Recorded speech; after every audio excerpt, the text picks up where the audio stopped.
The moment Dante Reyes saw her name on the lease application, he stopped reading. Elena Vasquez, 24, graduate student, no criminal record, no debt, perfect references, daughter of Chief Raymond Vasquez, the man who had put Dante's father in the ground. Before we continue, please subscribe to our channel, comment where you're watching from and what you're doing right now. He leaned back in his chair and looked out at the city below. The city his father had run from the shadows for 20 years before a federal task force led by one man had ended everything in a single raid on a Tuesday morning. Dante had been 17. He'd watched from the back of a black SUV as they brought his father out in handcuffs. Alejandro Reyes, feared across 4 states, untouchable for 2 decades, reduced to a man in zip ties who couldn't look his son in the eye. His father was dead now. Heart attack in federal custody. 3 years into a life sentence. Chief Vasquez was dead too. Car accident 2 years after the conviction. Some people said it wasn't an accident. Dante had never asked. He looked at the application again. Elena Vasquez wanted to rent the apartment on the 4th floor of a building Dante owned in Midtown. The building his father had purchased with money the government could never trace. The building that was now, cleanly and legally, Dante's. He approved the application himself. He told himself it was strategy. He told himself a lot of things that year. 5 years earlier, Dante had made a decision. He was 22, sitting in a lawyer's office, being told the full scope of what his father had left him. Not just the money. Not just the properties. The name. The weight of it. The way people in certain rooms went quiet when he walked in. He could have taken it. The old life was still there, waiting like a coat hung by the door. Instead, he'd spent 3 years systematically dismantling every illegal connection and building something clean on top of the bones of it. Real estate. Development. Legitimate money. Not because he'd forgiven the government for what they took from him, but because the best revenge wasn't blood. It was watching the people who destroyed your family have to respect what you built from the wreckage. He'd held that belief like a weapon for 5 years. Until Elena Vasquez walked into the lobby of his building with 2 boxes and a broken rolling suitcase and the kind of face that made him forget, briefly, every plan he had ever made. He hadn't meant to be there that morning.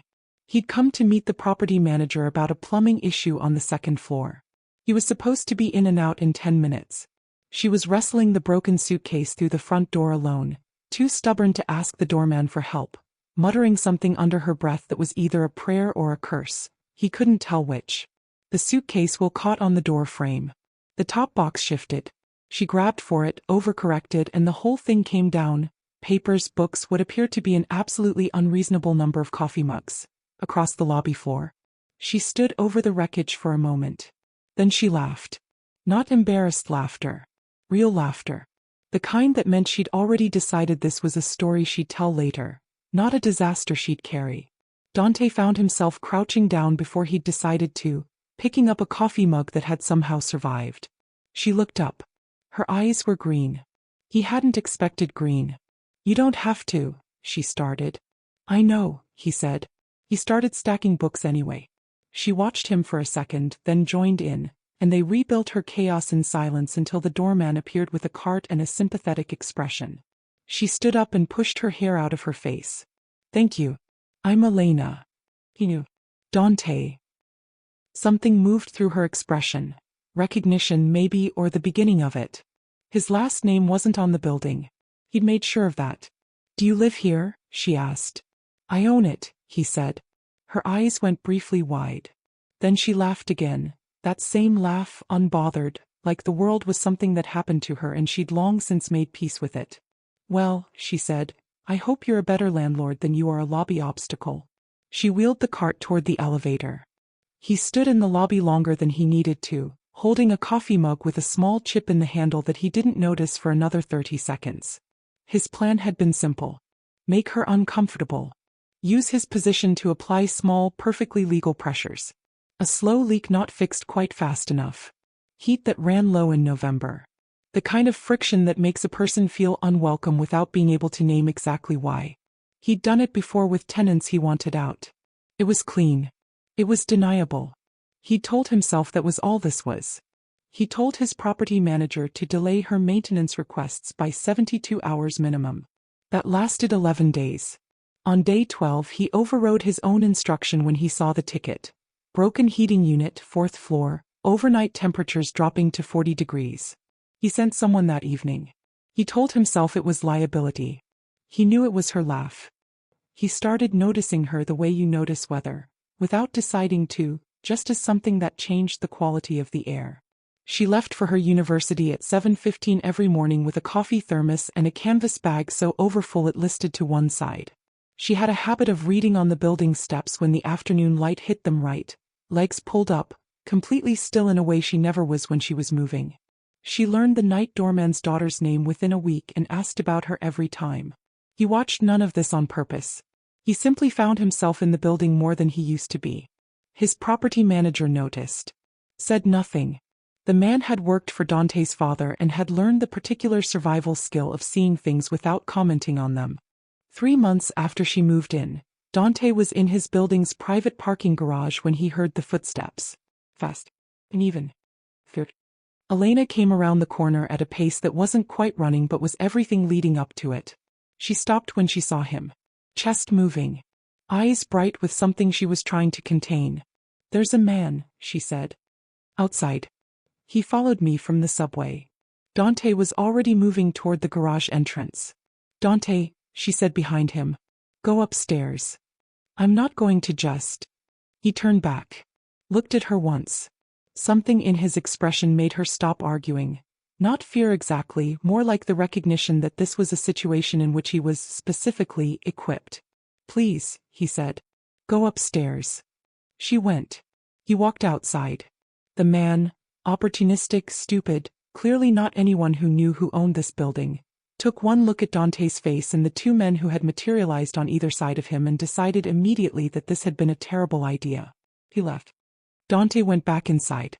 He took the elevator to the 4th floor and knocked. She opened the door still in her coat. Behind her he could see her apartment. Books everywhere, a desk covered in papers, 3 of the coffee mugs lined up on a windowsill like small soldiers. "Is he gone?" she asked. "He's gone." She exhaled. "Then, thank you." He should have left. That was the moment to leave. "Are you all right?" he heard himself say instead. She looked at him. Really looked at him the way she had in the lobby the first day, like she was reading something written in a language she was still learning. "Do you want to come in?" she asked. "I just made coffee. I make terrible coffee, I should warn you. I make it wrong somehow. People have told me this repeatedly and it hasn't changed anything." He stayed for 2 hours. She was studying criminal justice. He learned this over terrible coffee while she sat cross-legged on her couch with the fearlessness of someone who had long decided that small talk was a waste of the limited time available. "Why?" he said. "My father was a cop." She said it simply, no performance around it. "Chief of the Federal Narcotics Task Force, actually. He died when I was 19. The mug in Dante's hand was very still. "I'm sorry," he said. He was complicated. She looked at her coffee. He was good at his job. Sometimes that came first. But he loved me. I knew that. A beat. I want to understand the systems he operated in. The whole thing, enforcement policy, the communities that bear the cost of both." She looked up. "What about you? How does someone your age own a building like this?" He could have lied. He'd lied to everyone else in his new life, by omission, by vagueness, by the careful construction of a clean narrative. He looked at her and found he was tired of it. "My father was Alejandro Reyes," he said. The silence that followed was the longest of his adult life. He watched her face, the understanding arriving in stages, like lights coming on in a house room by room. "Your father," she said slowly, "was arrested by—" "Yes." The word sat between them. She set down her mug. He waited for whatever came next. Anger, fear, the door. Instead she said, "And you moved me into your building on purpose." Not a question. "Yes." "To do what?" He held her gaze. "I hadn't decided yet." More silence.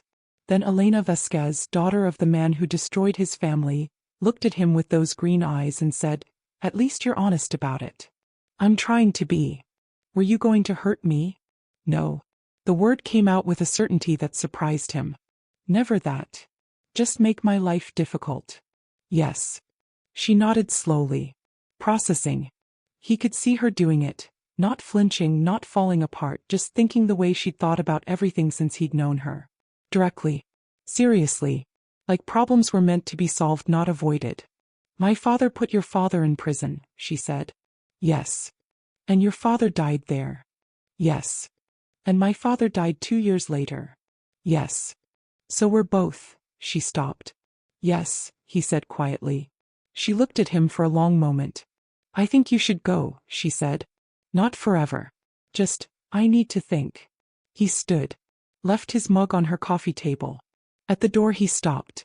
Sorry, he said. Then caught himself. Elena. I'm sorry. For what I planned. I want you to know it's not what this is anymore. What is it now? She asked. He didn't have an answer. He left without one. She knocked on his office door 4 days later. His assistant showed her in with the expression of someone who understood that this was unusual but had decided not to have opinions about it. Elena sat across from his desk with her canvas bag on her lap and looked at him like she'd reached a conclusion. I've been thinking, she said. I figured. Our fathers were enemies. That's real. I'm not going to pretend it doesn't matter. She paused. But they're both dead. And I've been carrying my father's story around like it's mine. And I think maybe you've been carrying your father's enemies like they're yours. He said nothing.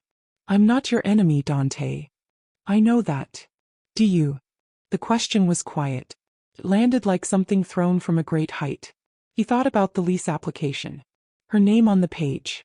The neat, cold decision he'd made that morning. The person he'd been in that moment. And the person who had crouched in a lobby and picked up coffee mugs without thinking about it. I'm learning, he said. Something changed in her face. Not softening, opening. A door choosing to be a door again instead of a wall. My thesis is on the families of incarcerated men, she said. The way the justice system treats collateral damage like it isn't damage at all. She held his eyes. I'd like to interview you. If you're willing. He stared at her. Elena Vasquez. Asking to tell his story. Why? He said. Because your side of it matters too. Simply. Completely. Because both things can be true. My father did his job and your father was a person and you were a 17-year-old boy who watched them take him away and that cost you something real. She lifted her chin. And nobody's written about that part. The city hummed outside his window. When do you want to start? He said. They met every Wednesday for 6 weeks. She asked questions nobody had ever asked him. Not about the money or the legacy or the empire. About what it felt like to be 17. About the last thing his father said to him before the raid. About the first time he'd sat in a boardroom instead of a back room and what that difference meant in his body. He answered everything. In the 7th week she came on a Thursday. He asked why. I finished the thesis, she said. Already? I've been writing faster than I expected. I kept having more to say. She sat in the chair across from him, which was where she always sat. There was a version of the world in which this was still just professional, researcher, subject, clean lines. Neither of them was in that version anymore and they both knew it. There's a line in the conclusion, she said carefully. My advisor says I should cut it. He says it's too personal. What does it say? Elena looked at him. It says, sometimes the deepest cost of a war is what it prevents. The relationships that never got to exist. The people who were made into enemies before they ever had the chance to choose otherwise. The room was very quiet. Keep the line, Dante said. She smiled. And it was the lobby smile, the one that had already decided this was a story worth telling. He stood up and walked around his desk for the first time in 7 weeks of Wednesdays. When he kissed her, she kissed him back like she'd also been learning her way toward it. Carefully, seriously, like everything she did. Like it was a problem she'd decided was worth solving. They didn't tell anyone for a while. Not because they were ashamed. Because it was theirs first. Because some things need to be real before they can be witnessed. Her friend Cara found out when she came to pick Elena up one Saturday morning and Dante opened the door in a t-shirt holding 2 coffees. Cara looked at Elena. Elena looked back. He makes better coffee, she said.